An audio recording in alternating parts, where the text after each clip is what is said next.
It's been another week that was for this ever-changing campaign of 2024. With Robert Costa, we take stock. But we are not going back. Vice President Harris strode into the spotlight this past week, all but sewing up her party's nomination in a matter of days. Democrats' cheers, however, were met by Republican jeers.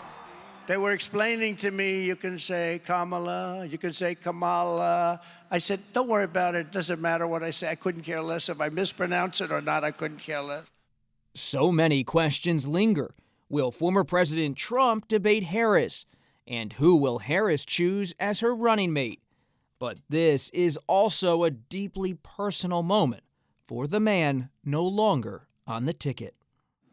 Nowhere else on earth could a kid with a stutter, from modest beginnings in Scranton, Pennsylvania, and Claremont, Delaware, one day sit behind the resolute desk in the Oval Office as President of the United States.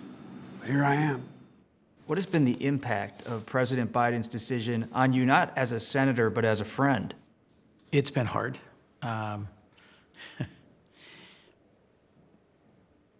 It's been hard to have Joe Biden take a look at where we are and where he is. This was one of the most moving, selfless acts I've ever seen by an elected leader. The power of the presidency, the possibilities of the presidency are incredible. And to step aside from that and say, the work needs to continue, but it's not mine to finish, and to hand it off to a trusted vice president, it's very tough. Delaware Democratic Senator Chris Coons is one of President Biden's closest confidants in Washington. He even sits at Biden's old desk. But a missed call last Sunday meant Coons learned the news when the rest of us did. And I turned my phone over, and the president had just been calling me. So I got up, went outside, called back. He had wanted to talk to me before it became public. We had talked over the course of the weekend, and it was just a very heartfelt conversation. What stands out to you about what he had to say to you? It was very personal. Some Democrats close to the president feel betrayed by how this played out. They feel betrayed on his behalf, that he was pushed out. It was a very hard couple of weeks as folks who felt urgently about this decision increasingly spoke up, first privately, then publicly.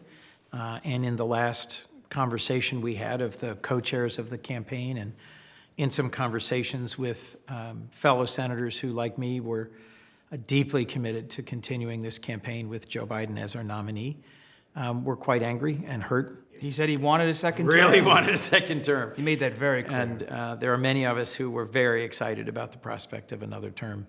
Are you disappointed in some Democrats for leaning in a bit too much?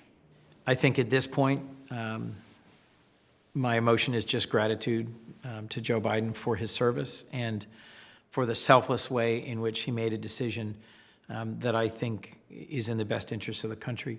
He sees clearly just how great the consequences are of this election. In his Oval Office address this past week, Biden said Supreme Court reform remains a top item on his agenda. Coons will be with the president tomorrow in Austin, Texas, to mark the 60th anniversary of the Civil Rights Act at the LBJ Library. For Joe Biden, it's another chance to remind Americans he came into office and will leave it, arguing that democracy must be defended. But all eyes now turn to Vice President Harris. And later this Sunday morning, Martha Teichner takes stock of her campaign.